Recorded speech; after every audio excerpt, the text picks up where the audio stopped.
Do we really understand how the brain works?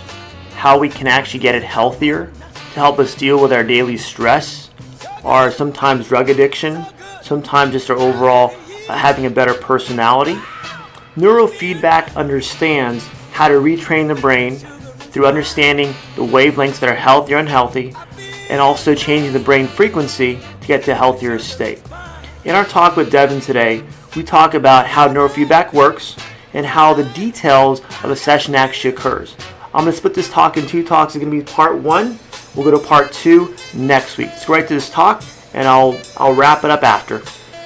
I'm good. You cool? I'm good. All right. Good to see you, Doc. Devin? All right. Very well. You already shows where you start from to this Crooked Spine Show on my show. My biggest thing with yours, and just to get started, I jump right into stuff too. I watched a couple videos that you've done before. You did phenomenal work. Thank you. Phenomenal work. Thank you. A lot of it is you've interviewed specialists in this field that prove to me it's a science. It is.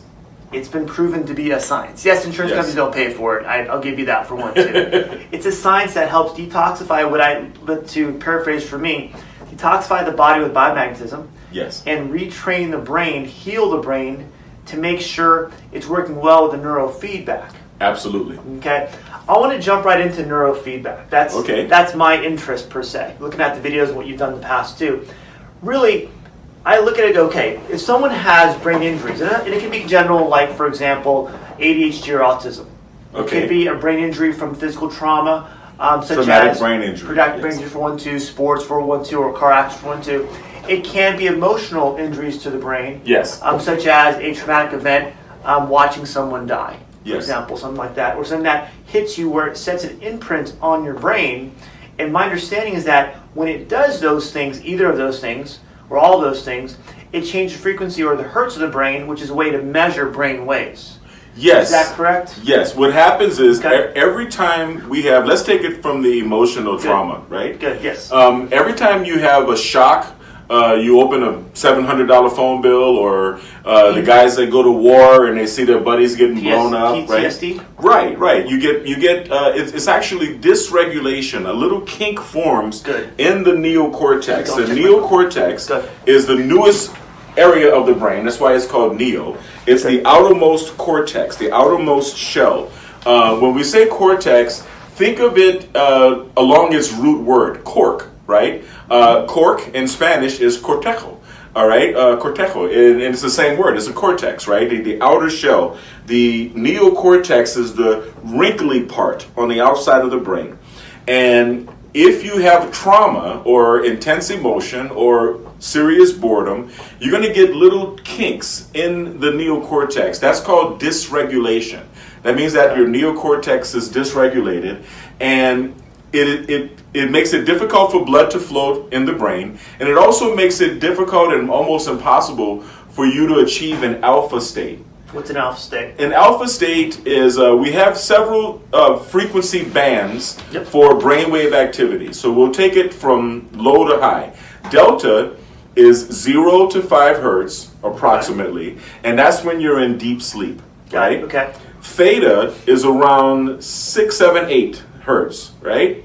And that is the frequency that of light sleep or dream sleep, REM sleep, or what we call the subconscious mind. Theta is a very important frequency band. So if that's those two, delta and theta, we can still relax and heal, correct? Yes, those are when you're asleep. Those are your two sleep frequencies. When you first go to sleep and you're dreaming, you're in theta, and then when you're in deep sleep, where you're no longer dreaming, you're in delta sleep, and that's the very restorative sleep that you get all night.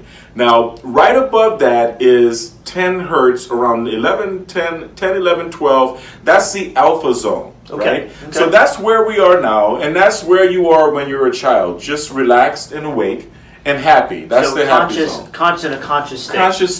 Conscious state and very relaxed. And when you're, and then above that, we're going to keep going through the frequencies. Let's go through ranges. Above that, you're going to find beta. Beta is around 10 hertz. 10 to 12 hertz. Beta is near 20 hertz. And that's like if you're listening to me right now. Okay, if you're listening attentively to a speech or to a professor or something, you're in a beta state because you're paying attention. Then you get up to high beta, which is around 25 hertz. And high beta is like at the moment when you're trying to solve a math problem, when you really are thinking, right? You're concentrating on something. Got it, okay. And then above that, above 30 hertz is the gamma state. Okay. And gamma state it's very interesting because when you get above, as you rise up in the levels of cortical arousal, right, from delta to theta to alpha to beta to high beta, you have a coordinated increase in physical arousal as well, physical tension. But when you get above the 30 hertz range, the body relaxes and the brain goes super fast when you're in gamma. Okay. And the meditators, the monks, the people who are very experienced in meditation, they achieve that gamma state because their mind, when you're very intense and very versed in meditation, your mind goes into a very high frequency state and the body goes very low and relaxed. And we're going to get into gamma down the road because gamma training is what I do every day, and that's kind of higher level brain hacking type of stuff. But when you are... what's a good state to be in? Alpha. Alpha is a good alpha, happy what's the range state. again of alpha? Between 10 to 13 hertz, right? 9 to 13 hertz. And just thinking about it too, the range you're talking about, when we can get into a range and maintain that a certain period of time, if our body's staying healthy in that range, at that point we're not going to have the conditions we have now, ADHD, autism, not autism per se, because that's more general, but more of anxiety, depression, even medical conditions that are more chronic illnesses. When people realize, okay, that's why I talk about doing yoga, meditation, could get you into a relaxed state, the 10 to 13 range. Yes. And maintain that, because if in my sense, looking at the big picture, if someone drives to work every day, they spend 8 hours in an office, go, they come home, spend maybe an hour in traffic both ways, if it's on a Friday afternoon, because Friday afternoon just goes crazy, at least 2 hours. At that point, their body is in that excited state the whole time. You're in high beta. High beta, so that's it's going to be stressful. About 20? 25. 25. I'm trying to pay attention here. Yes. I'm trying to stay in high beta myself. So at that point, if you're there, how do you get your body to get to a lower 10 to 13 hertz to where your body can actually recharge, recover? Then when you go to sleep, get down to 7, 8 hertz, what you're saying about the delta and theta, that range, so your body can recover and recharge. Well, that's a very good question. And meditation is a good way to do it, but I'm going to talk very honestly about human nature. Yes. Okay? You can instantly... Humans. Right. You can instantly achieve the alpha state with alcohol, okay, especially wine. Wine does put you into the alpha state. And alpha state is what range again? Around 10 hertz. Okay. Yeah. So it gets to a relaxed state. And this is why after you've been driving for a few hours, you go, oh, I need a beer or I need a glass of wine. Not while you're driving, people. Yes, not while you're driving. In California. And that's why, I mean, this is a brain shop, so there's no judgment. But these are just the things that people do to achieve the alpha state, especially when the cerebral cortex is dysregulated. And we talk about even like taking CBD oil, or even doing not maybe vape, or also smoking marijuana. Absolutely. Like marijuana produces exactly marijuana, and not all alcohol. Okay, I wouldn't suggest gin. Okay, why not? Well, because people like gin. Yeah, they do. People like to fight. But wine, beer, marijuana. Those three tend to put a person really immediately into an alpha state. And I see someone probably online going, I should probably comment yes, but people find out that I do it a lot, so I'm going to hold off on it. Why is that a bad thing, though? Because different areas of the brain actually respond better to different frequencies. Okay? The frontal lobe is the area of executive control and inhibitory control. The frontal lobe is telling you what to do and also, more importantly, what not to do. The parietal lobe and the occipital lobe are more associated with emotions. The parietal lobe responds very well to alcohol and to drugs, because because it's your emotion center, you're accumulating dysregulation through your intense emotions. And so most people have dysregulatory patterns toward the back of the brain, right? When the soldiers come back from war, they also have dysregulation in the frontal lobe because they've been in a period of hypervigilance. They've been sleeping with one eye open and looking over their shoulder and very scared. So the frontal lobe also, with war, PTSD, collects dysregulation. So it has changed per se over a period of time. If they've been gone for, say, a full tour of 4 years, even less than that too, you can change your frontal parietal lobe and on your back lobe. What's the back lobe? Cortisol? The parietal and then occipital. Occipital lobe. At that point, your body will adjust to your environment. Oh, absolutely. It has to. So over time, if you've adjusted your environment, now you're doing other things to negate that stress on your body, to cause things to, if you want to call it, get back to better hertz, back to a healthier state. How does that affect you long term?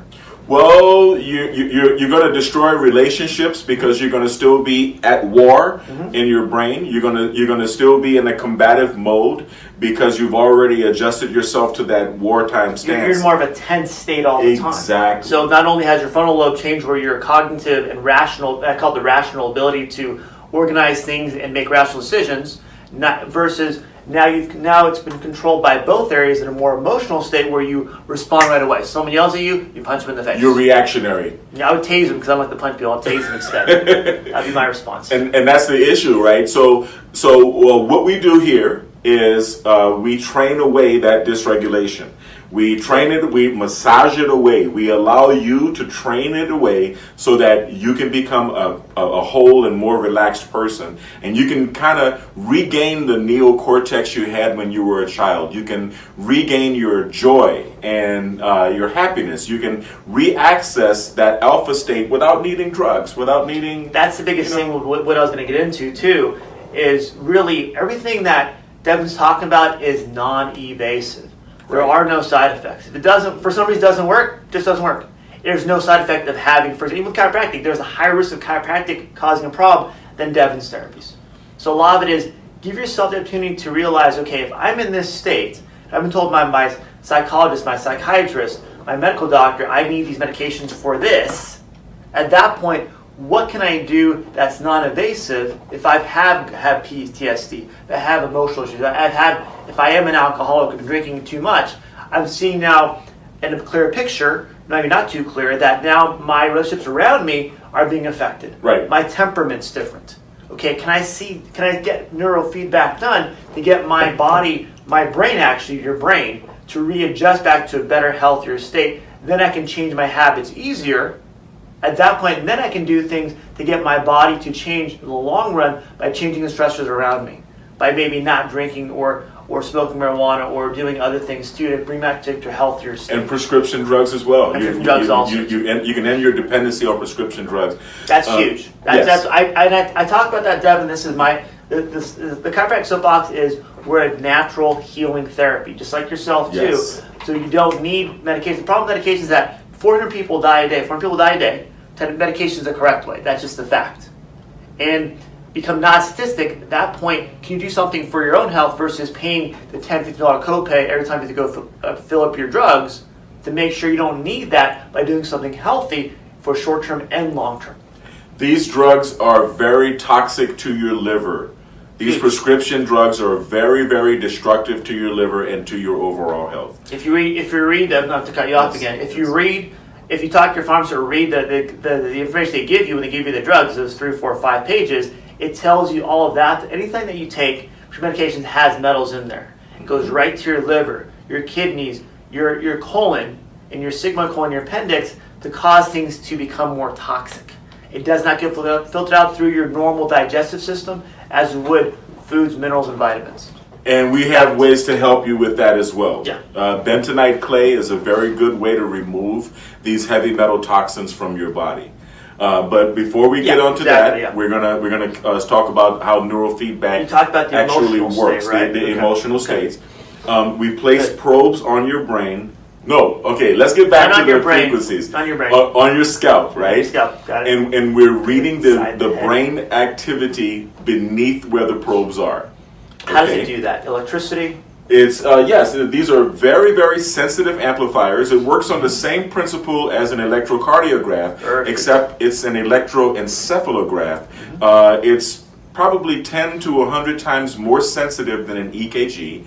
And it's very sensitive. I mean, if you blink, the muscle activity of your eyelids would actually affect your signals. We'll realize, take it a step back to your body works on electrical current in millivolts.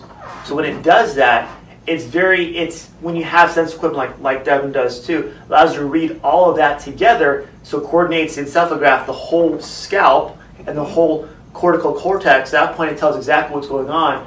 And by putting the position in the right way too, allows you to sense what's going on in a proper way or improper way. Yes, the location is important because we know that the parietal lobe and the occipital lobe collect a lot of dysregulation as in response to your emotional trauma. So we definitely train you here. So it's more sensitive. More sensitive. And we train you in the frontal lobe because we know that that's really your executive and inhibitory control. Now, what I was saying before about alcohol and drugs is that your parietal lobe is going to be more responsive to the alpha frequency. The frontal lobe, your lobe of inhibitory and executive control, is more responsive to higher frequencies because this is where your beta thinking takes place. What's beta thinking? Beta frequency is 20 to 25 hertz. Got it. Right? Yeah. When you're paying attention or trying to solve problems or trying to drive your car or trying to do anything that requires conscious thought. Good. So when you have a glass of wine, for example, you feel good. You feel happy because the parietal lobe, the occipital lobe, has the 10 hertz alpha frequency that it wants. Got it. But that frequency is a little bit too low for the frontal lobe that's in charge of inhibitory control. So you feel happy and you open your mouth and you say things you would not have said had you not been drinking. Dang it. Yes. And that goes the same way for marijuana, except not necessarily in the same way. You don't become as loud as people who drink beer, for example, but you're slower because the executive control is not there. So you're slurring your words, you're kind of looking stupid and acting a little doofusy. And that's because the 10 hertz, the what's causing that frequency is in your bloodstream, and it's affecting your entire brain. So even though you're a relaxed state over here, now your ability to react or be responsive to other people becomes more of a slower. Exactly. Is that considered a lower hertz or a higher hertz? Well, actually, it's getting too low of a frequency. Like more of a 7 or 8 versus a 10. Mm-hmm. Got it. Okay. And so you don't have the inhibitory control or the executive control, but you feel as though you do because you're happy with the parietal Your lobe. perception is not your reality. In other words, you think you can drive, but you actually cannot drive. So don't drink and drive. Or smoke. Or smoke and drive, actually. Or do crack and drive. I don't know. Do any drugs and drive. Any drugs and drive. Yeah. Please. Yeah. And so the thing is, what you want is for the brain to be back at its natural state, so that you don't have to take any drugs, so that you don't have to take any type of medication. And go back to that too. When you go off of those, when you're not taking those drugs, and then how does your brain and your emotional response and physical response drop when you stop taking those drugs and the alcohol? Say, for example, the next day after a hangover. Oh, it gets or worse. Smoking too much. Yeah, you because the alcohol and the drugs actually cause more dysregulation. And so, now you've got a hangover. Now you feel worse than if you had not had any alcohol. And that's a physical response. That's a physical response. A physical toxic response? Physical toxin response. Okay. And the more you do it, then the more your dependency on the chemical becomes, and you become an addict. Why does it become dependent? Well, I know why, but they might know because these are not NASA JPL astronaut scientists out there. Sometimes. You have a physical dependency because your body chemistry changes. Okay, your liver and your endocrine system is altered by the presence of the chemical in your body, and you also have an emotional and psychological dependency on it, because that is, your brain remembers, and your brain remembers when and how you felt happy, and you desire to feel happy all the time, so you're going to want to get high all the time. And one thing too, I tell my patients that things will self-regulate. So if instead of doing a normal thing to keep yourself happy, now your body's required this drug to stay happy. Go, great, we're going to use that drug all the time. Right. Maybe a drug, a medication, maybe alcohol, maybe smoking marijuana. You're using something else to re-regulate your body. Body will adjust. That's what it does. That's what causes dependence, like you had mentioned. Dependency. To make your body want that, to maintain that state of mind. Yes. Right? At that point, it's okay doing it. Short term, it's okay with the state of mind because that's an emotional response. But long term doesn't worry about the long term toxic effect on your body. And don't you want to be free? I mean, we all want to be free. That we're just simple living. Simple living. Lent was just up until yesterday, a couple of days ago. A couple of days ago, and that's a beautiful thing. Once a year to take 40 days, and the Muslims celebrate Ramadan, kind of a similar premise. Sacrifice and do without, especially those toxins. Cleanse your body and get back to the state where you can live without it, or at least remind yourself. You said 40 days too, where it takes at least 30 days to detoxify your body, change your body's self-regulating system, going back to the science part, because that's what I like the science part. Yes. At that point, your body can readjust in 30 to 40 days, 30 days minimum, back to a normal, healthier state, or in a shorter period of time, go to an unhealthy state. So whatever you're going to do, give yourself time to adjust to a new treatment, a new therapy. At that point, give yourself time to realize it's not going to feel good. It's going to suck sometimes too. Yes. When you do that, okay, what's going to take, even if you're working out too with a trainer, people love to join gym in January, right? They're January addicts for one too. Problem is you only have 2 weeks to get those 40 pounds off and start looking like a beach model again. They don't give themselves the 3 months, the 4 months, the 5 months they need to really get their body to adjust, self-regulate again, get back to your better state. At that point, your body sees that as normal and maintains that normality. And it takes 4 months before summer's going to be here anyway, so you might as well stick it out. From January to April, because it's going to, the same principle. We have an expression in brain training: shift happens, right? Mm-hmm. We require you to do a minimum of 20 sessions of neurofeedback before you can see an appreciable effect.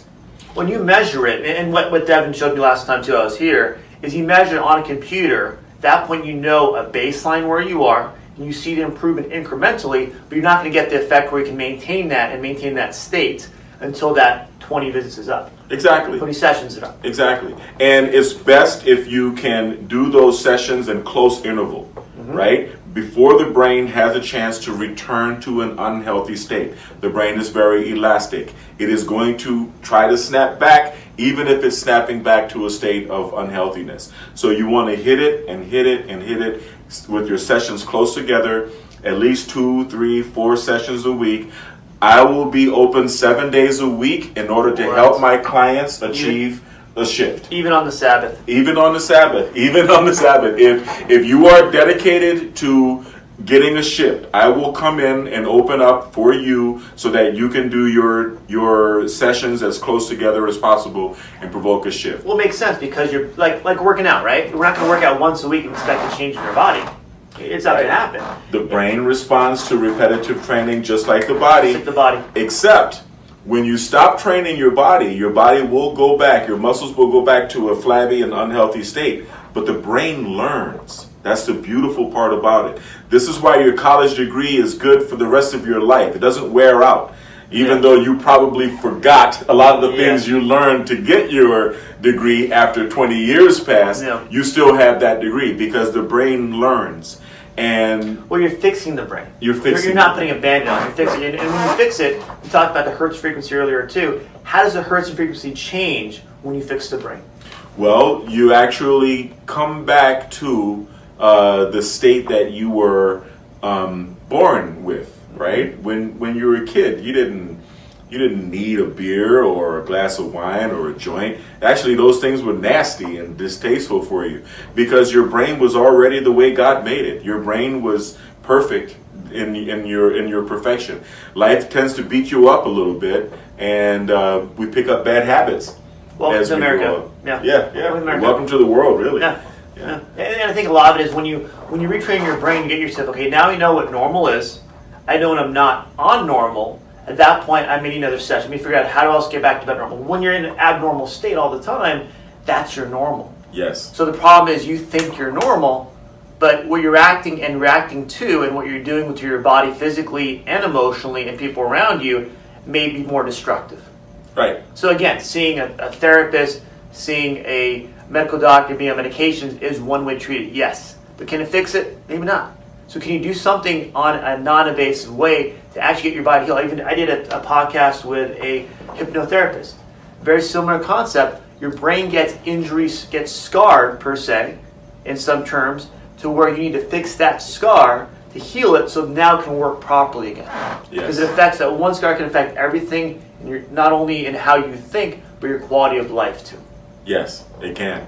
And when we're training, at the moment we're training you, we have the probes on your scalp. Mm-hmm. We're reading the activity beneath the scalp where the probes are located. The patient is watching a movie or playing a video game. When we detect undesirable, stressful brainwave activity, that movie is made blurry temporarily. The clarity of the screen is made blurry. It's the same concept as if you're reading a magazine and someone comes in and flicks the light on and off. Your pupils are going to dilate and constrict, right? You don't tell your eyes to do it. Your brain is connected directly to your eyes. It's a reflex. And it's a reflex. Well, if stress, as detected by the electroencephalograph, is making the movie blurry and you're interested in watching the movie, the brain is going to do whatever adjustment it has to make in order to keep the movie screen clear. And in that process, we're training away the stress. We're training the brain to work more and more efficiently as time goes on. This is why neurofeedback works, and this is why it works so effectively at getting rid of the dysregulation that prevents us from feeling happy without alcohol or drugs. Well, you're gonna figure out what happens is what I interpret for that as you're getting a graph of where things are as you're watching the movie or playing a game. So at that point, your brain will adapt to that. For example, you're outside in the sun, you're going to squint your eyes when you first go outside, right? Exactly. Over time, your body will adjust to that by finding ways to adjust for that, dilate your eyes, to allow that, or constrict your eyes, to help filter out some of the light so you can actually see.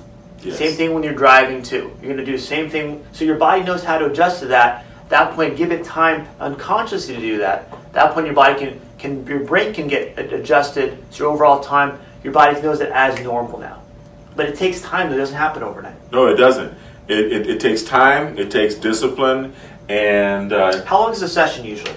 A session is about 30 minutes. Okay? So we hook you up. You will watch 30 minutes. If you want to do longer sessions and we don't have someone waiting in the hall, then I will allow you to do a longer session. You can bring your own DVD if you want to watch a particular movie that you like, or you can bring any digital copy if you have it on a thumb drive or something. We can actually use the movies that so you you can use someone else's. It's not a program movie. It's actually a movie your own, but adjust how you see the movie based on where the damage or the injured part might be. Right. Wow. Right. The software will adjust it. And again, because it's one of our longer talks, I want to understand how the brain works.